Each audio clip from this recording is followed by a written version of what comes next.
Buenas noches, ingeniero. Mi nombre es Carlita Jacqueline Pierola Salvatierra y voy a explicarle el procedimiento al cálculo de la prueba de normalidad bajo el método Cucuplot y los procedimientos aplicados en Excel. Como podemos observar, aquí tenemos una base de datos en la cual tenemos las variables con sus respectivos datos. Bueno, en mi caso empezaré con pH. Empezaré a trabajar con pH. Lo que haré es copiar esta celda en otra para que podamos trabajarla. Una vez copiada la celda, voy a ordenar de menor a mayor. Una vez ordenado de menor a mayor, voy a colocar un contador que será I, el cual me tomará los datos de manera correlativa. Jalamos hacia abajo y podemos observar que tenemos 39 datos. Una vez ordenados los datos, voy a introducir J, que va a ser igual, abro paréntesis, a mi primer contador menos un medio, cierro paréntesis, dividido entre mis 39 datos. Le doy Enter y ya está calculado. Para que las demás celdas sean calculadas, jalo hacia abajo y ya tenemos los cálculos observados, los cuales vamos a quitarle los decimales para poder trabajar solo con 3 decimales. Una vez calculado, voy a sacar la distribución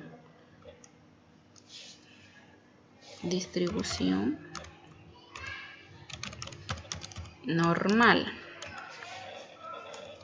Vamos a sacar la distribución normal para calcular la tipificación del comportamiento del cuantil teórico. Voy a utilizar la distribución normal estándar inversa. Coloco el dato, cierro paréntesis y le doy Enter. Una vez calculado, hago lo propio para todas las celdas, jalo hacia abajo y ya está calculado. Voy a quitarle los decimales hasta obtener 3 decimales. Y aquí viene la parte más importante, donde voy a seleccionar la distribución normal versus pH. Y lo voy a insertar en un gráfico de dispersión. Como puede observar, ya tengo mi gráfico de dispersión con sus respectivos datos. Voy a darle clic derecho para agregar la línea de tendencia. La línea de tendencia voy a darle el color negro para que resalte, que sea una línea sólida, y le voy a dar un poco de grosor para que pueda resaltar. Una vez tenida la línea de tendencia, voy a sacar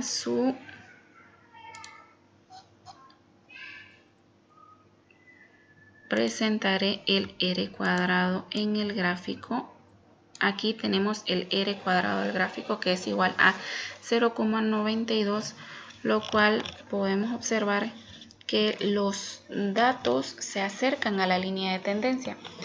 Por lo tanto, voy a rechazar la hipótesis nula y voy a aceptar la hipótesis alterna, para así poder decir que mis datos sí se ajustan a la línea de tendencia, por lo tanto obedecen una distribución normal. Ahora voy a seguir con mi presentación con el siguiente dato, que es fósforo.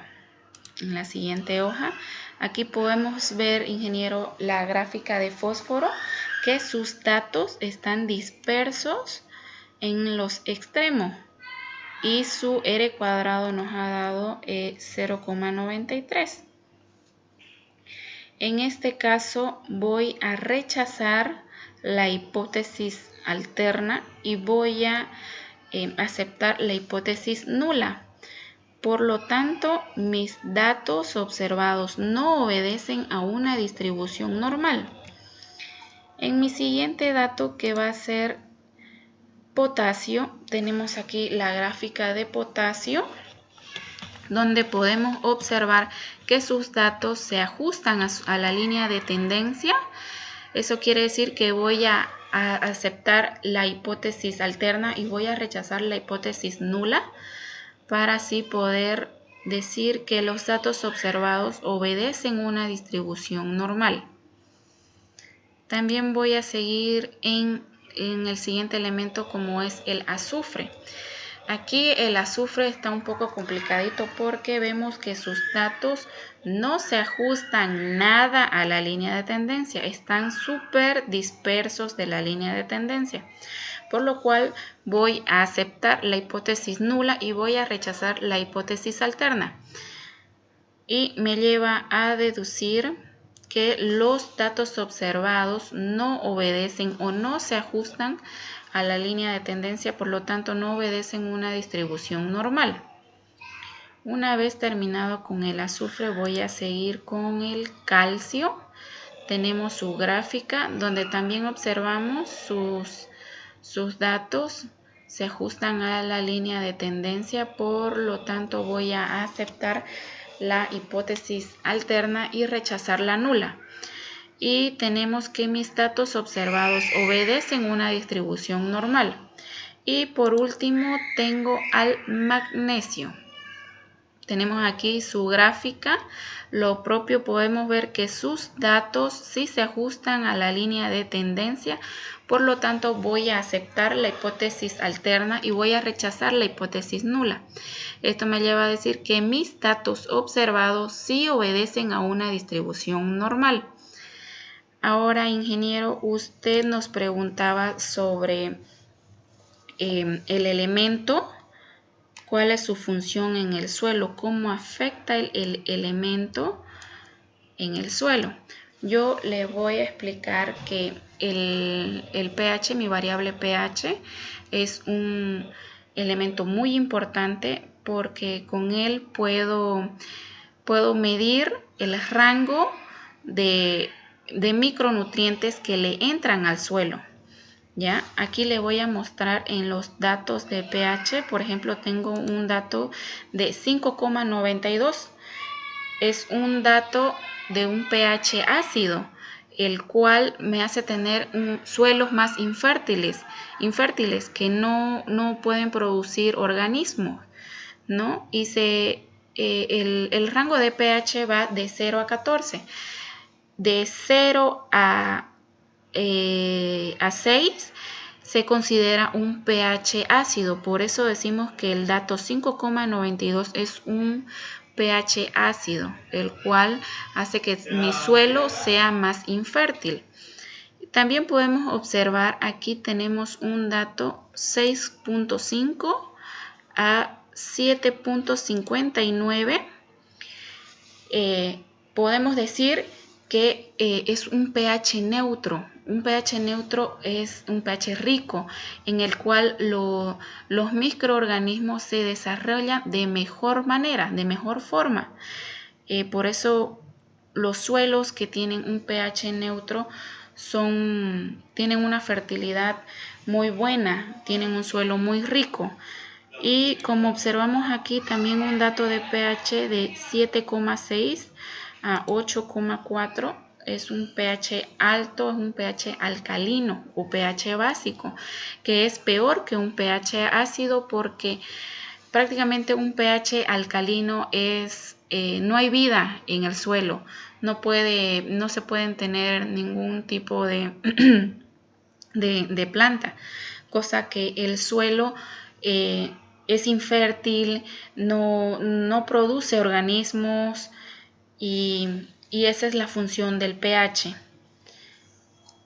Y mis siguientes elementos, fósforo, potasio, azufre, calcio y el magnesio, son macronutrientes importantes para el suelo, porque mediante ellos pueden tener microorganismos, la producción de los